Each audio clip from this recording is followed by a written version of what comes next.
Well, good evening, everybody, and welcome to the Demonland podcast. My name is Andy, and joining me, as he does every week, Great Viney. Good evening, Great Viney. How are you?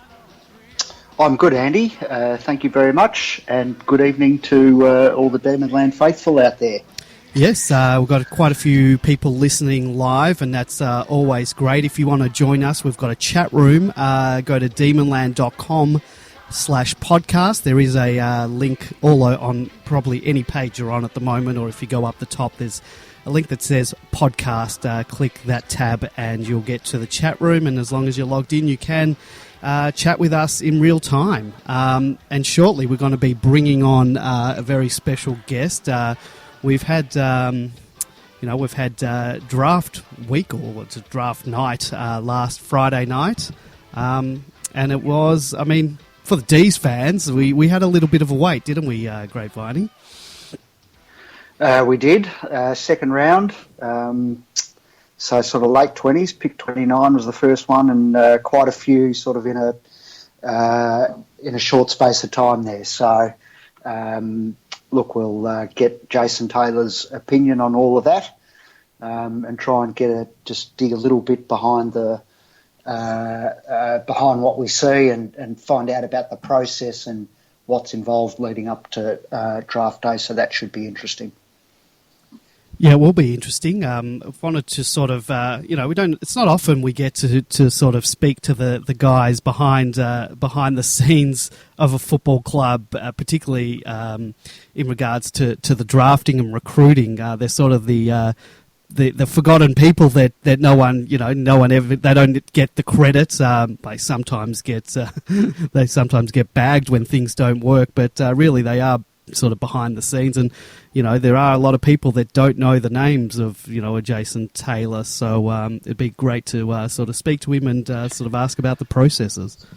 There's probably quite a few that know the name of Barry Prendergast, so when you get them wrong, plenty of people do remember your name, but probably less so when you nail them, although I think if we get the time, we'll raise it with Jason. I think we'd all be grateful for the selection of Clayton Oliver last year at number 4, and that's certainly one that's worked out well. So, Yeah, it definitely has worked well. Now, we're just going to take a quick break. We wanted to get Jason on before the show started, but it was a little bit delayed. He's good to go now. I've just got the call that he's good to go, so just going to take a quick break, bring him on, and we'll get started. While you're in the break, you'll hear the commentary of a very famous game for the D's. It's Melbourne Sydney from I think it was 95 or 96 that David Schwartz kicked 9 goals. So enjoy a couple of minutes of that. 94. Okay, there you go. All right. Last round of 94. That's correct. We'll be back. Our guest tonight is the club's national recruiting manager, Jason Taylor, who's just completed his 5th draft for the Demons after crossing over from Collingwood in the early part of 2013. Jason, thanks very much for giving up your time to join us on the Demonland podcast tonight. It's a pleasure, Jason. Jason, we won't congratulate you just yet for this year's draft selections. We'll wait to see how they pan out in a few years' time. But how do you and the team feel at the end of the whole trade and draft period? Yeah, no, we were quite content. And that's not to say that, like you just said then, Andy, it's it's all got to play out. But obviously, we've done a lot of work on these players over a number of years, and we feel we got a good mix of player that have made of the right stuff, and so we feel pretty content right now, and we're confident they'll give it their best shot. And obviously through the trade period, to be able to bring in Jake Cleaver was a real strong acquisition for the club, and a player of need and a player of great character, and we're out to get him, and also the addition of Harley Bellick as well, which has added some real more depth to our midfield. So Jake Lever's obviously one player who is, a walk-up start and will be in the best 22. Who among the rest of the draftees and Harley might surprise and get games early in 2018, much like Mitch Hannon did this year. Yeah, look, I think that Harrison Petty is a key defender. He's a young fella. He's fairly light. Will need to be nurtured and take some time. And also Charlie Spargo's coming off the shoulder, but he's not too far away. But he's certainly got a chance, Charlie. I think back in the year, middle of the year. I mean, who knows? But I think the main two is probably Bailey Fritz, given that he's been able to put together a pretty strong year at VFL level already. And also Oscar Baker, who's played some senior football. They're probably the two, Fritz and Baker, that may get opportunities at some stage. There was talk about West Coast being into Bailey Fritsch. Were we always drafting him at 31, or was that to trump the Eagles at 32? It's been noted by a few Demonlanders that West Coast took a bit of time after our picks. So, the thought was that West Coast were into him at 32. No, he was the very next player on our list. But, I mean, at times you try and work through and gather some intel. If your picks are close enough together, 31, 36, probably a little bit far apart to be getting too cute with that. So he was just the next player on our list, so we called him out at 31. How much strategizing goes into, how much second guessing do you have to do around the clubs around you, and sort of preparing for the different eventualities? You get a feel for what clubs might do, but I'm not just towing the party line as such, I suppose. It's that you actually do just have your order and you mark them off accordingly. You might have scenarios which might play out with later picks as far as positional types and how you've gone earlier. But it sounds simple to say that we just tick them off on our order, but clearly there's a lot of work that goes into that order. Yep. The decision to not replace Jake Spencer with another ruck is being seen by some supporters as a bit of a gamble, given our injury toll in that department this year. Are we crossing our fingers that Gawn, McDonald and then Peterson as a backup can stay fit, or are we hoping that that King and the flipper will come on sooner rather than later? I think it's a little bit a mixture of all that. Like Maxie's in really good nick at the moment. You hope that your number one ruckman stays fit and can play out the year. And as we saw last year, that wasn't quite the case, and that void was filled, by Pedersen and Tom McDonald at times, Watts. But we feel that, with that group, you've got Gorney, the guys I've mentioned, Tommy McDonald, Pedo, and also Sam Wiedemann, who rucked a fair bit as a junior. Now, again, he goes in the young bracket with King and Filipovic, but King's had a strong pre-season to date. He started to gather a bit of momentum last year, and we just feel that, in time, the setup of our rucks is okay at the moment. And we didn't feel a need to bring in a player that would potentially not play at senior level as backup and then play at Casey, and then there's no development league anymore. So all that stuff is part of our thinking. Like Mitch King doesn't develop and Flipper doesn't develop, and because they're not getting the game time. So we're just going to back in that, it's not luck, but we want to get some games into Mitch and Lachlan as well. Yep, fair call. Can you briefly take us through the process a bit? How big is the network of talent scouts that you rely on throughout the country? How many games do you personally see live or on tape each week? And how long do you track a player ahead of a draft? Is it 2-3 years or maybe more? Yeah, I think there's some good cases out of this year's lot. So Charlie Spargo, you track from the under-16 nationals, and you track his progress from there. Bailey Fritz, 2015 at Casey, we looked at him potentially as a rookie again, 2016. He just had some issues with his body, so we weren't quite sure of the durability side of it there, but he's been able to put that together, and so, that's a 3-year period there. I'd say collectively it's a 3-year period, but with, say, Oscar Baker, he only come onto the scene early at the start of this year. Just circumstances, he grew late.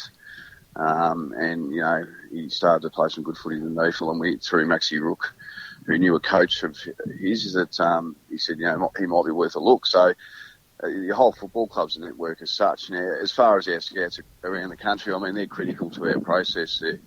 We've got a fantastic group of scouts, just excellent blokes who work hard and have a real passion for not only their craft but the footy club.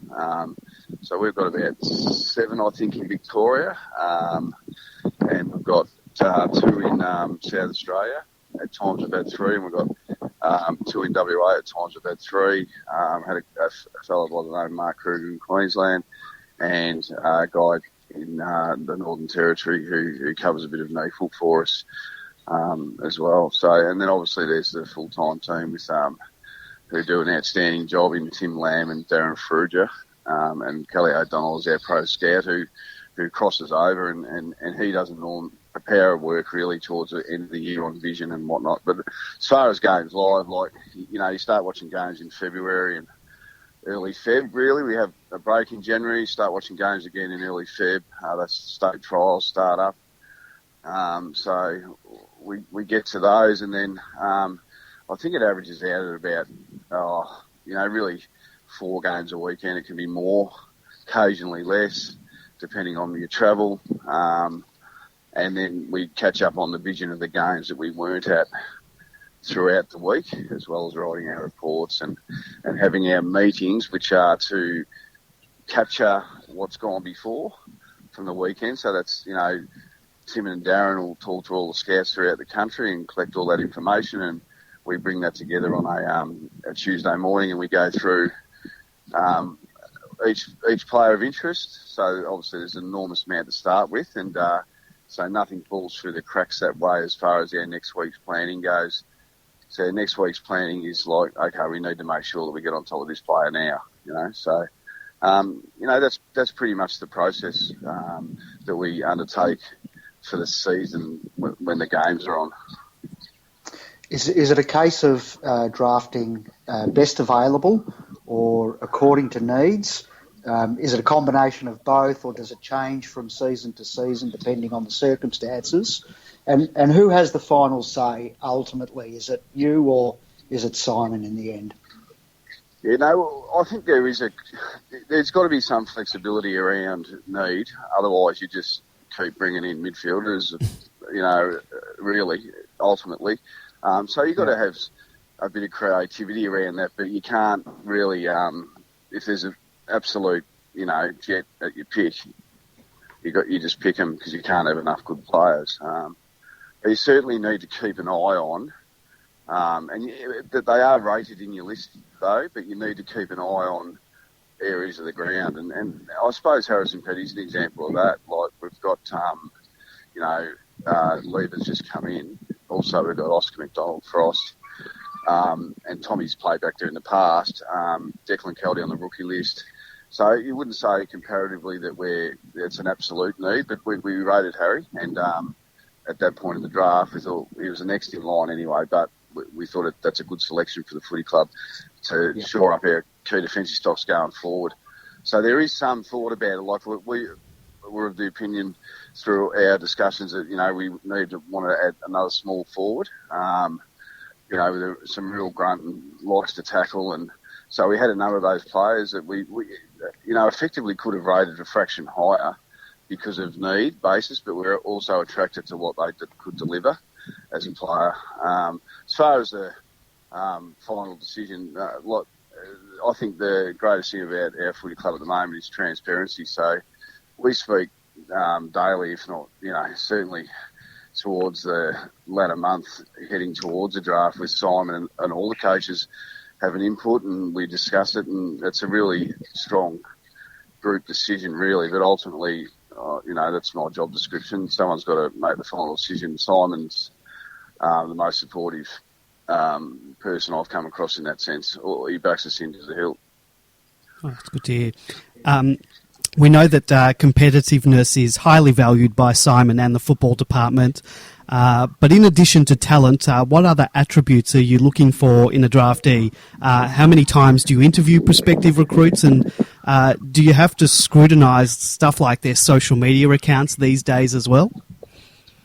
Yeah, so the first part of that was obviously competitiveness is critical in any elite sport. And, you know, we like them to have a certain amount of resilience because it's a hard job. You know, they're under pressure daily, you know, and they're competing against their teammates and, you know, it's their job and it's hard. It's hard physically, it's hard mentally, and it's demanding. So they've got to have a real certain resilience about them and, you know, and good, strong, I reckon, that team ethic, the ability to want to play your role for the team, and that's not for everyone. You know, some talented players aren't interested in that. So, as far as the interview process goes, you know, typically we've interviewed early in the year. You know, that varies, but if we're satisfied, you know, one interview can be enough, and then we may go back and then talk with the player and their families. But I think we then just do some research behind the scenes, and then as you get closer to the draft, we have the site profiling, and we collect all that together, and then also the medical information, we collect all that together, and then you know, you speak to people who have been involved with their lives for a long time, and you know, you start getting a common theme one way or another. But as far as the social media stuff, yeah, we do have a little bit of a look at it, but those things tend to rear their head for you as well. But yeah, there's a lot of research that goes into it, but I'm not we don't interview to put them under the pump. No. That's not my style, and I don't think you actually get the real person when you're doing that with them, because you can't draw the information that you need out of them. Is it harder to pick the right talent at the pointy end of the draft, or find a diamond in the rough back down the order a bit?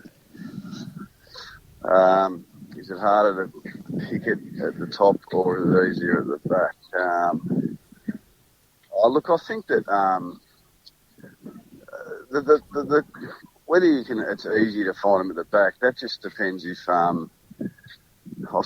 it can be easier to get them at a certain point, because through that intel you might know that you're really the only ones that have spoken to them.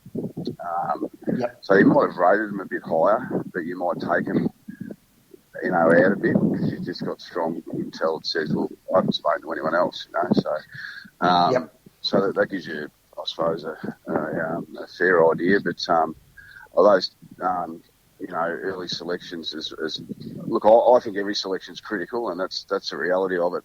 Early selections are obviously highly scrutinised, and they are critical because they can give you that elite talent. So you've got to do an enormous amount of work on them. If you got that blue chip pick, you got to make sure you get it right, because they're all young men and they all have their flaws. So next year is reportedly, you know, the super draft, as we're hearing. How keen are the Ds to work its way back into the first round for that, and how much influence do you have in the football department to engineer that outcome? Yeah, well, I'm part of list management, so they're ongoing discussions, but you just got to get into game mode and see who's performing and improving, and you know, that can be dictated to by opportunities out of control, you know, in the marketplace. But as far as the super draft, well, I'm up in Darwin at the moment. You know, obviously there's some really talented young players in this academy group, but I don't subscribe to the super draft as such. I think that each draft, I think we can tend to fall in love with the 17-year-olds because we're not picking the eyes out of them, and each draft ends up having some really quality players at the top, and 2018 will be the same, but I think the draft that's just gone had some really quality players at the top as well. Yeah. Jason, thanks very much for your time. We've got a couple more for you, if you can just hang around for a couple more minutes. Got some time, Jeff Farmer has a teenage son, Kobe, who looks to have a bit of talent. Are we keeping an eye on the young wizard? And are there any other potential father-son prospects out there at the moment? Kobe bearing been in the mind, main one. Jake Lovett's been around Yeah. around the mark Yeah. for the past couple of years too. Yeah. Kobe's been the main one at the moment. He's obviously still very young, and you tend, not to interstate. You tend not to put too much extra pressure on him at the moment, but the club will obviously is mindful of that, and at the right stage, which will be sooner rather than later, will start to engage a bit more there. We need to congratulate you and thank you for bringing Clayton Oliver to the club, a best and fairest in his second year after a stellar debut year. How does he rate in terms of the elite young talent you've seen in all your time being in the game, and at what point did you determine that we needed to target him and secure the high pick necessary to get him? Yeah, look, I think I've been on record in the past that, we identified Clayton early in the year, and he wasn't in the greatest condition because he'd had some injuries through the pre-season.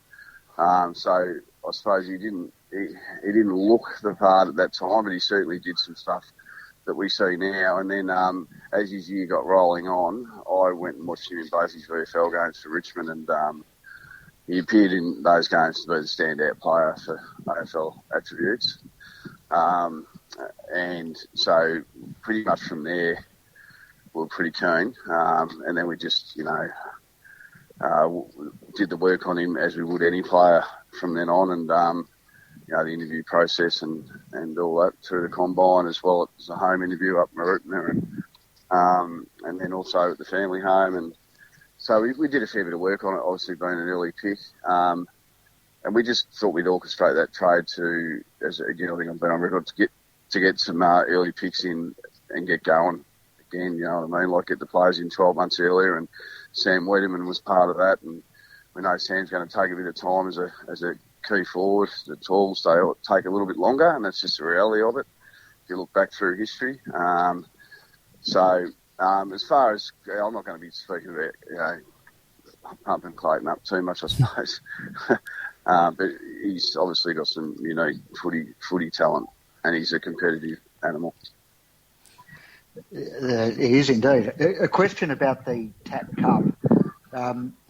Does the style of play, given that it's so open and free, does that make it difficult to make judgments on the players and how they're going to perform in an AFL environment where the contest is so much more an issue? Yeah, not for me. I think that it's been spoken of, and I can understand some of that relevance, but I think the way we look at a player that, you just got to look at what you're looking, the specifics of what you like in a player, and it doesn't really matter the circumstances of the game. I'm typically not one to follow styles of play. I'm typically not one that knows the score. It's more about watching the player go about their business in a game and how they perform under pressure, and how competitive they want to be. Yep. There's always things you'd like to change in a lot of things, but I think you just got to put your nose down and just work within the parameters you're given, and that way you'll get the job done. Corey Maynard and Joel Smith are both showing plenty of promise. Are you tracking other Category B rookies on the back of that? Well, we have, and some we haven't gone with, or we haven't got anyone specific right at the moment, but that's always something that we're, looking at and keeping in mind. And, but we've been pleased. It was disappointing when Joel got injured. I thought at the start of last year he would have played, a fair bit of senior footy, hopefully. But, and Corey, you can't ask much more for someone who just attacks the program like no other, really, Corey. So that's why we'll give himself half a chance. Excellent. Well, Jason, we just want to thank you so much for giving us some time to talk to you tonight. Thank you very much. We really appreciate it. That's a pleasure, guys. Enjoy the rest of the night. Thank you. We will. Good luck for the year. Thanks for that. Yeah, go the D's. Go the D's. Thanks, Jason. That was Jason Taylor all the way from Darwin, taking the time to talk to us. So, yeah, very very, Is he up very there lonely. looking at prospective talent, perhaps? Well, he said that they only have a month off and they're working the rest of the year, bringing talent to the D. So I just saw a question to my phone from Whispering Jack. He wanted to know have they got any more basketballers? Perhaps we should have asked him that one. We'll take. Well, we traded out one of our basketballers, so now that Jack's gone. Perhaps we do need someone to replace him. Yeah, I think so. We're going to quickly take a short break just to bring Whispering Jack. Well, maybe I'll just bring him on while we're talking here. So we'll bring Whispering. How much longer? It's interesting. Sorry. Bring the Whispering. Yeah. I was going to say it's interesting his comments about Sam Wiedemann and Talls taking longer. And, I think there are a few people out there who are wondering exactly how long are we going to have to wait on Sam? Will it be this year or does he have another year up his sleeve perhaps? I don't know. Well, that's the whole thing with with the Talls. They always say they take a little bit longer to develop, but he definitely going to have this year, and I don't know how long he's contracted for, but All right, Whispering Jack didn't answer on that. I'll just give him a call. We'll take him on his phone, mobile phone, if I can find his number. Now, we didn't get the chance to ask Clint Biscuit. Wanted to know whether Jason would have drafted Toumpas or Wines, which was the $6 million question. Yeah, but that was next on our list. Unfortunately, we didn't get to that one, so sorry about that, Clint. Yes. Was Jason with the club at that time? No. No, okay. So maybe we could have asked him that question. Anyway, we are joined now by some Demon Lamb royalty. Whispering Jack, are you on the line? Yes, I am, Andy. That was a great interview with Jason Taylor, and he provided a lot of insight into his job as the Melbourne recruitment manager, and he really did answer my question about whether the club has any more basketballers up their sleeves when you ask him the question about Joel Smith and Corey Maynard. So, I'm happy with that answer, even though there aren't any more. I've got a grandson who's playing basketball in the under-14, so maybe he might be the next one. Well, yeah, we can only hope. If anyone wants to join us and give your thoughts on our recent drafting, feel free to give us a call. You can call us 03 9016 3666, or you can Skype us by searching for Demonland 31. Give us a call and let us know what you thought of our drafting this draft period. While we're waiting for a call, if one does come through, guys, are you happy? Whispering, I'll throw to you first. What did you think? Were you happy overall with our drafting? Do you think we filled all of our needs? I was very happy with the outcome. In particular, getting Charlie Spargo, who a lot of people think is too short for AFL football, but he's got a fantastic pedigree. His great-grandfather played 2 games for us in 42, and even though I don't remember those games because it was actually a few years before I was born, you sure you didn't have the video set up for them, Jack? No, we had no videos, and we had we basically there was no film available. They were filming World War II at the time. But Charlie Spargo's great-grandfather, Bob Spargo Sr., played for the Bulldogs from 34 to 41, and he jumped ship to play for Melbourne in 42, and unfortunately only got 2 games, but he was a stall gift third-place getter twice in the late 30s and in 1940, and his son Ricky Spargo, who's Charlie's great uncle, was also a stall gift place getter. So there's a lot of speed in the family. Charlie's grandfather played for the Bulldogs. Charlie's father played for North Melbourne. So the pedigree is fantastic. Paul Spargo, who after he left North Melbourne won a number of premierships as a coach, so I would think that Charlie's had fantastic grounding. And 2 years ago at the Under-16 Carnival, he just absolutely blew off the charts as far as his rating on the Dream Team points. Yeah, you were telling me he had averaged over 200. Was that correct? Over 200 now. If he can replicate that at Melbourne, then he's going to be pretty good. And he really looks like a footballer.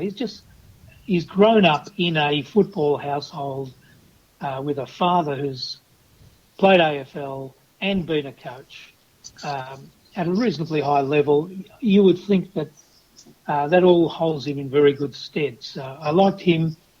I liked Harrison Petty, an All-Australian who sort of came out of the blue, made the South Australian state side, was their under-18 most valuable player, and, as I said, made All-Australian. So that put him in the top 22 Australian under-18 players. So he sounds pretty good. And Bailey Fritsch, we've seen a lot of him, those of us who actually do go to some of the Casey Demons games, and he looked very promising. He's still got a fair bit of improvement to do, which hopefully will come with a pre-season at AFL level. But he previously had a couple of injury-interrupted seasons at Casey. So as a late developer who showed a lot at Casey, but he's got a lot more to go. He reminds me a little bit of, or his season reminded me a little bit of Jaden Hunt's last season before he hit the big time at Melbourne. Jaden Hunt was one of these guys at VFL level who would kick the goals but really didn't get into the play all that much. And, just look at him now after a couple of years at senior AFL level.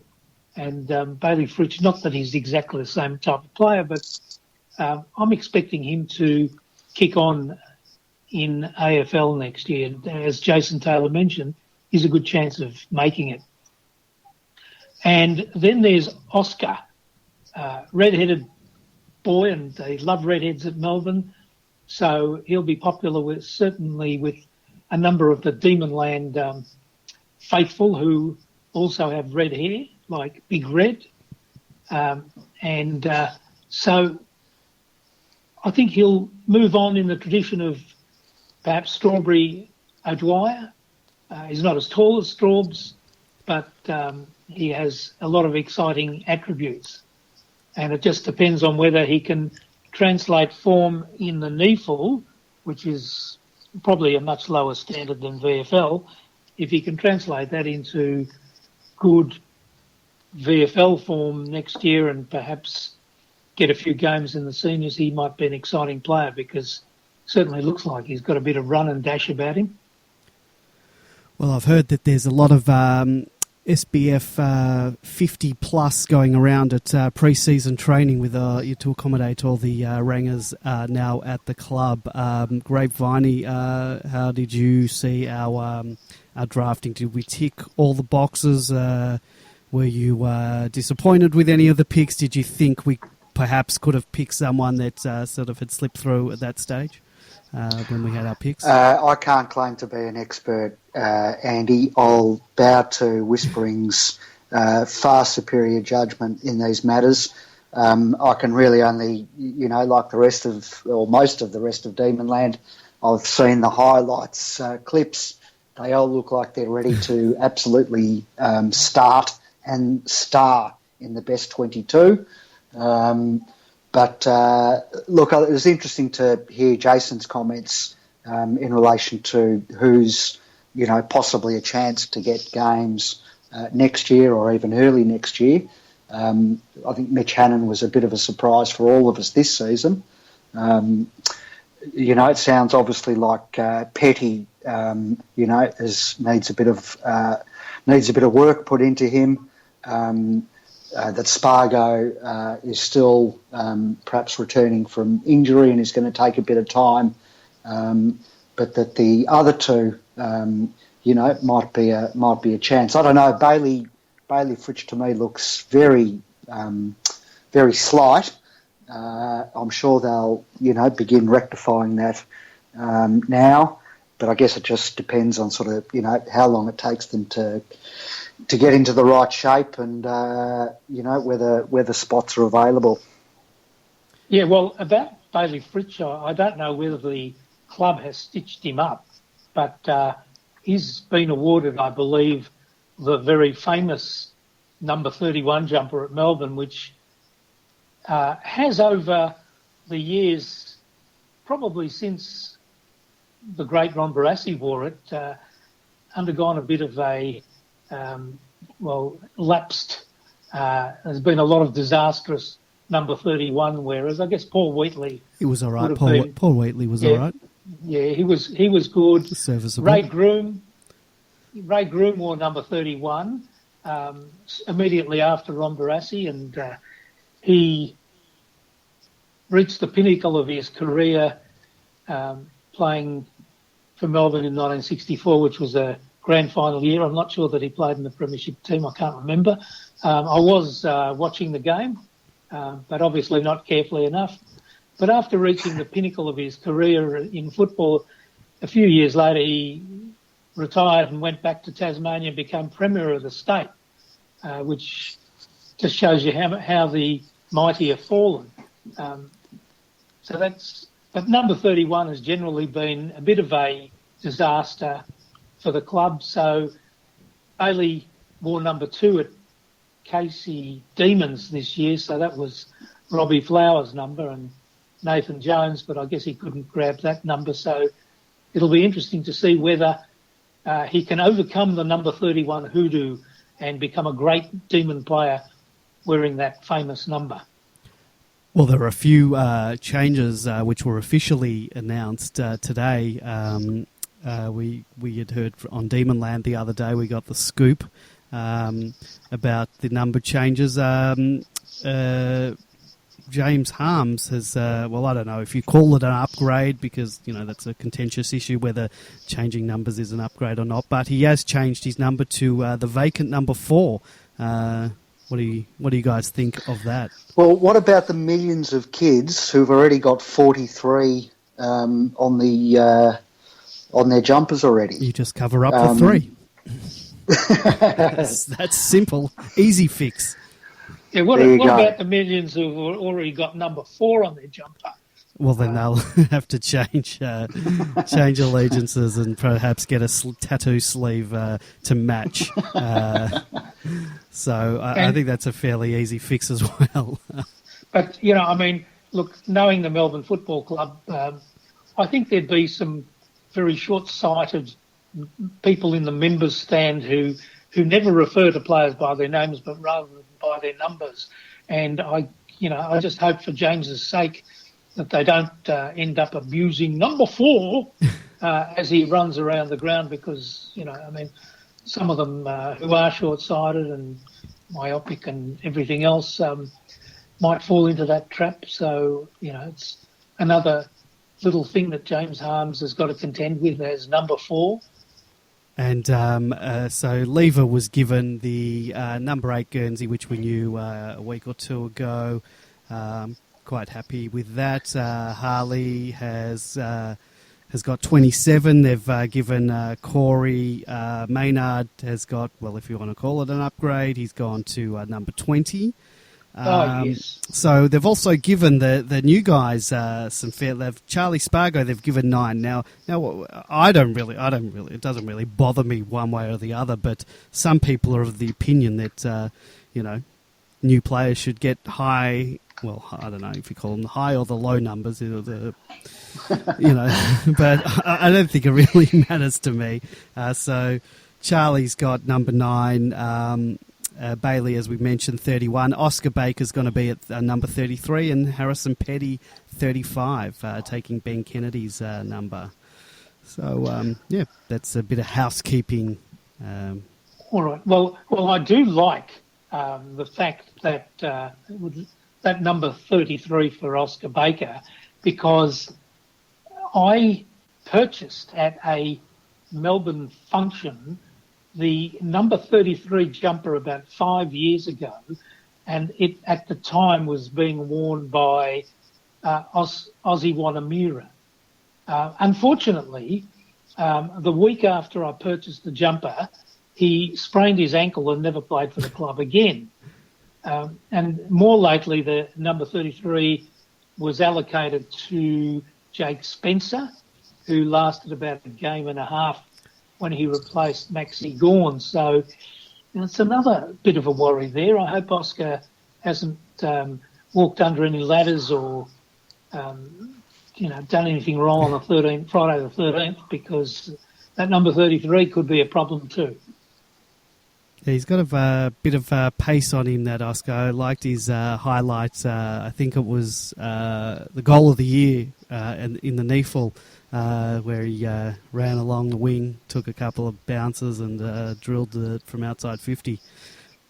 Yes, and Oscar comes from the Apsley Football Club out in Brisbane way, and there is another Melbourne player who came from Apsley, and that's Josh Wagner. Yep. Yes, I think that's how you pronounce it. Well, I don't think he pronounces it that way, but that's one way to pronounce it, yeah. Okay, thank you. You're welcome. Okay. Moving right along. Is there canned laughter you can play I do actually this? have it. I don't have the app on my computer open. I didn't think I would need it, but no, I forgot Whispering's joining us. I should have it queued up and ready to go. So also we this week, we're in, well, not this week, but with the last few weeks, I think we're into week 4 of preseason training, and already reports are coming in that the players are training the house down. That surely isn't a surprise to anyone. That's true, but there is a slight hiccup there, because Dave Misson gave an update, I think, last week. Yep. Where he said not everyone had come back in ideal condition, or that there are some who they wish had come back in better condition. Did he name names? He didn't name names, but then one of our season track watchers dismissed that as fake news and, told Demonlanders not to believe it, which then caused, a typical training thread derailment. Yes. There are some unidentified players out there that haven't been 100% in their preparation. I don't like hearing that, because over the break. We had last year Jack Watts come back in not such good shape. I think even Clayton Oliver didn't come back in great shape, and he ended up having a fantastic year. But yeah, I don't like that, particularly after what happened in the 2017 season. I would have thought the boys would be, everyone would be coming back in tip-top condition. And to their credit, some of the players have come back in great condition. I mean, Maxi looks great, Jesse looks great. So hopefully it's just a couple of bad apples and they get themselves sorted out. And you can forgive a young player for doing it. Like Clayton Oliver last year, still very young. Yep. Obviously messed up and didn't look after himself the right way. But again. He quickly got in the right frame of mind and on the right track and was able to rectify it. So you sort of hope that if there are players that aren't sort of less than ideal, that it's the younger guys rather than the experienced heads that should know better. Neither of you guys have been down to training, I take it. You haven't seen anything firsthand. I'd like to get down at some point and watch the boys. And it's great that we do have a couple of Demonlanders who are getting out there, and it's really appreciated by us, those of us who are chained to a desk or are interstate. So I just want to thank those Demonlanders who do get out there on a weekly and sometimes tri-weekly basis. These track watchers do us a very very special favour. So what else is going on? Demonland, it gets a bit quiet this time of year. One thing that yesterday, talking about injuries, Jack Viney was interviewed, and he claimed that he's on track, for next year, but it seems like he's not on the training track, and he's had the delayed start. He was possibly going to be back before Christmas, but now it seems that mid-Jan is when he's going to start. Is this concerning to you guys as it is to me? That the problem could be, worse than we thought? Whisper. Well, I don't know enough about treatment of injuries. Perhaps we should get Dave Misson on as well as Jason Taylor, and he can explain to us what's happening with Jack Viney. But I suppose you've got to be conservative with your co-captain, one of our better players. And I still believe, and it's no use crying over spilt milk, but I think his injury probably cost Melbourne a place in the 8 last year. I think that had he been available in those last 3 or 4 games, he would have been worth at least an average of 1 goal per game, and seeing we missed out by 2, his absence possibly cost us a place in the top 8, and he's a pretty valuable player for us. He goes in hard in the midfield, and I'm hopeful that by being conservative and giving him a little bit more time, that he'll come good on time. He's been around long enough. He's still young, but he's been around long enough to be able to make good with a shorter pre-season than some others require. And I'm sure he's such a professional in his preparation that he'll be doing other things that he can do whilst not on his feet. And so I'm not too worried at the moment.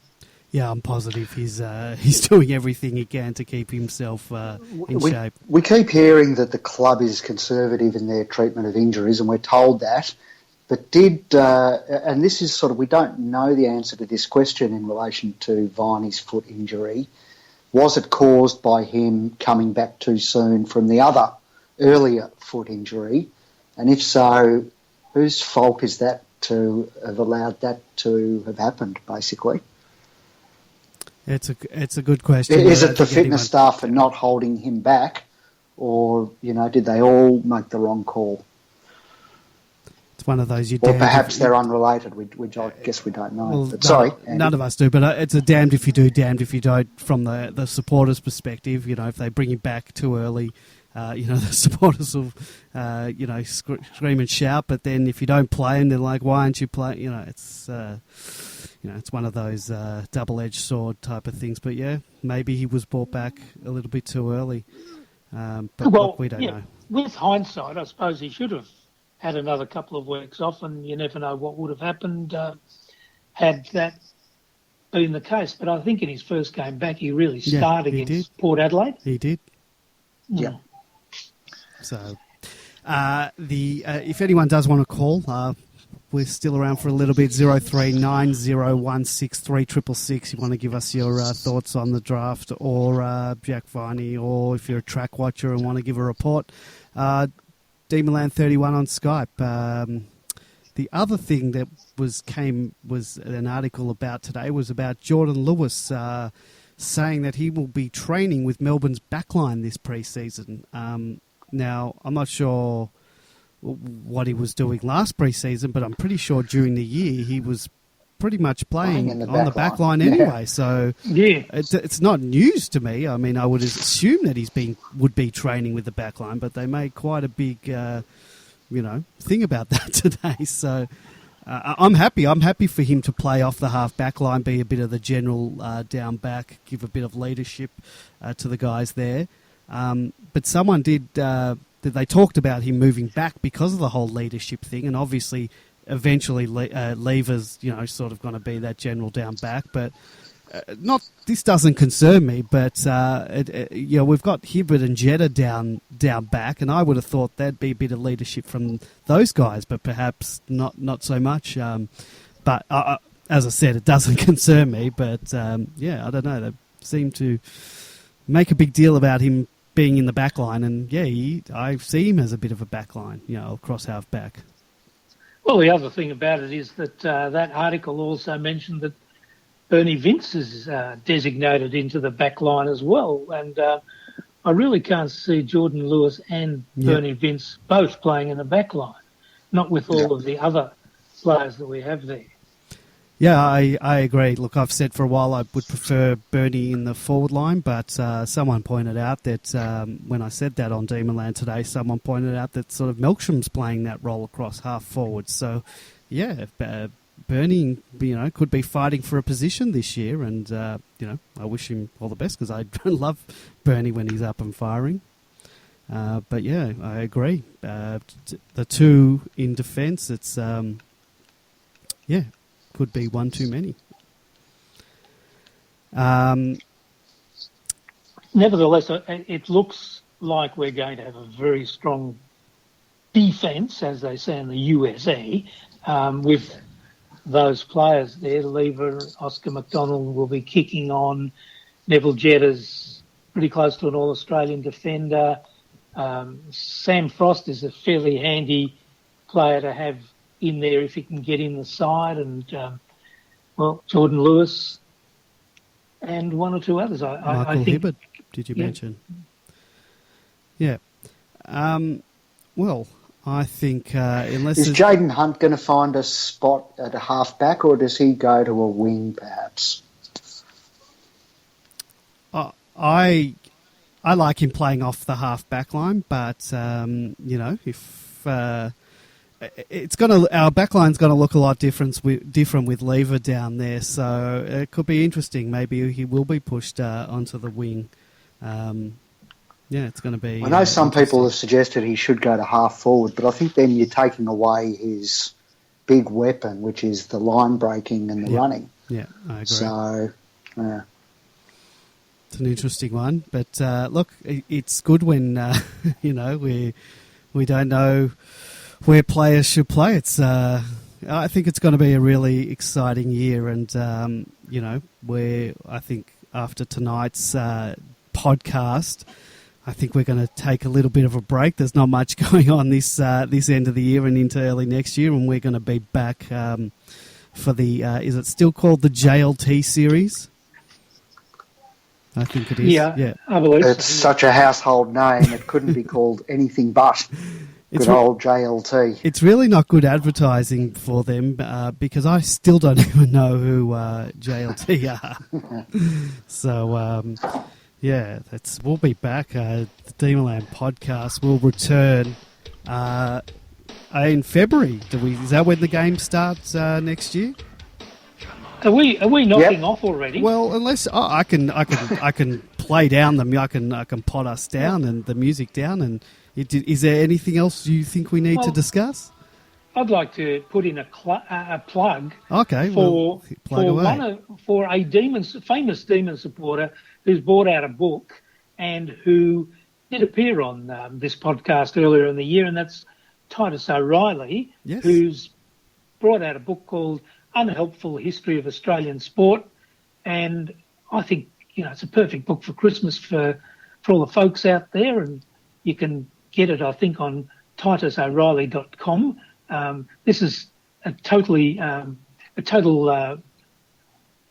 unpaid advertisement. Unpaid ad, and it wasn't solicited or anything like that, but I noticed it on my Twitter feed today, and I thought, well, Titus did appear on this podcast, so we deserve to give something back to anyone who does appear here. So if Jason Taylor ever writes a book, we'll plug it as well. I also wanted if you've got a stronger constitution, just while we're plugging books, you could go for The Great Depression, which is the history of the last 10 years of joy at the Melbourne Football Club, written by Super Mikado. Yes, who I actually also known coached. as Demon Blog in other guises online. And Also I a actually great coached read. him. I coached him in a Demonland inter-forum football game, and he kicked a goal. So I believe he's been commissioned to appear on our podcast next year at some time. So he can talk about his highlight of his football career. When the coach put him into the forward line on a fat Collingwood full back, and he managed to kick a goal. So, I have commissioned Super Mikado to come on this podcast, and we'll get him on early next year, perhaps in the pre-season, to discuss his book and discuss, the great was it called the Great Depression? Yes. It's published by a little-known publishing house called Brunton Avenue will be closed for 20 minutes at the end of the match at the discretion of the police operational commander. I don't think they've released too many other books, but they are known for quality literature. Well, that's right. And he also, perhaps people don't know, but he's also got a very good resource on the Melbourne Football Club, and that is the Demon Wiki, which if you go to Demonland Links, it's about the fourth or fifth link, a history of the Melbourne Football Club. And if you have any arguments about anything, all you need to do is look up that site, and that's Super Mikado's site as well. And he's spent thousands of hours putting that together, and I use it as a resource from time to time. So that's another little plug for Adam. He's collected a lot of quirky and funny memorabilia over the years.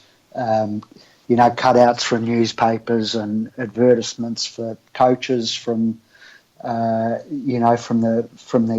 60s and 70s. So a treasure trove of demon paraphernalia.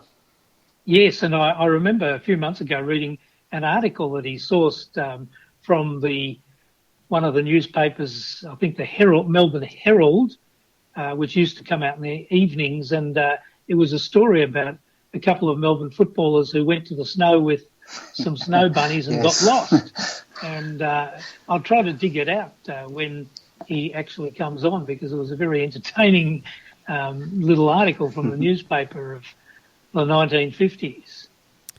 It was, and the two women who the Melbourne boys were out on this little adventure with, I think both of them had their addresses published in that article, and the same courtesy wasn't extended to the male protagonists. So just a little bit of a funny window into the way things were done at that time. But I've seen that article, and it's very amusing. Yes, and could I also, just while we're just wrapping it up, I'd like to congratulate one of our posters, Chelly, who on the 4th of December last year carried out a phantom draft, and I think it was the first phantom draft of the year for 2017, and he named as his number one pick none other than Charlie Spargo. So he wasn't exactly correct, but that's for those who are looking for good signs for one of our recruits. The kid was considered by somebody as the number one pick. Well, I don't know if that's congratulations or whether he missed it by that much. And but it is for us. It is good that at one stage, he was touted that. I believe he was out for a considerable part of the year with a shoulder injury, so perhaps that's a reason he slid down the definitely. Order. Yeah. I think he hardly played a game this year, so we'll be looking forward to Charlie next year wearing the number 9 jumper, and I don't think he'll run out looking exactly like David Neitz, but good luck to the lad. And just to those, going back to his height and people saying he's too short. There's a guy called Brent Harvey not long ago who who didn't go too badly, particularly when he played us. So if he can have just a little bit of that talent, I won't mind. Yeah, well, he played 900 games or something, didn't he, Harvey? Yeah, so 432 games at only 171 centimetres. So Charlie's 0.8 of a centimetre taller than that. Yeah. So, the sky's the limit. I'm not too worried about the height in that case. Whispering, do you have anything else you want to plug unsolicitedly? No, I don't. I really don't have a share in that book at all. I can promise you, but I'll come up with something next year when I'm on. All right. Well, the Demon Wiki can be found at demonwiki.org. Check it out. It is a great resource for Demon fans. I get a lot of the stats if ever I have to look up something quickly about the D. So, yeah, it is good. I was doing early in the year on or later in this year, I was doing some stuff for in regards to the sponsors that we had, and that was a great resource. So, nothing else from you guys? Nothing else? No more housekeeping? Well, I think we shouldn't let it go without, since we're talking about height, I just noticed from the Age a photograph of Max Gawn, and he is dwarfed. Yep. He looks like a dwarf next to our ruck assistant, Mark Bradkey. Yeah. When did that happen? Well, in case you didn't know, it came out today that Mark Bradkey, Australian basketball champion, I believe he played for Australia, is our assistant ruck coach, which is an interesting, interesting appointment. I wonder what type of footy background he has. That's an interesting one. Also worth having a look at the picture, which I think you posted up today, Andy, and which Cards 13 correctly pointed out. Have a look at the footy in his hand. It looks like he's carrying one of those mini footies. His hand just absolutely envelops the whole thing. It's incredible. Yeah, it's a pity he's not playing for us next year as a backup ruck. We might need one. Well, we might be able to find a point guard or a power forward. The game of Australian football is always evolving, and we might have guys running around bouncing footballs and doing things, one-handed. Could be very interesting. I'll take. Can we get a tackling coach into the club? That's what I want to see. I want to see more tackling and more ferociousness. Or alternatively, they could put basketball nets on the goalposts, and you get 10 points if you can slam dunk or something like that. Well, with the rate that the AFL is making rules changes these days, I wouldn't be surprised if we're seeing that at some point.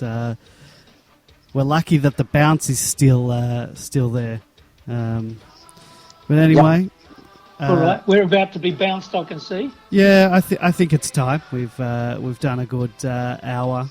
I think it's time that we go.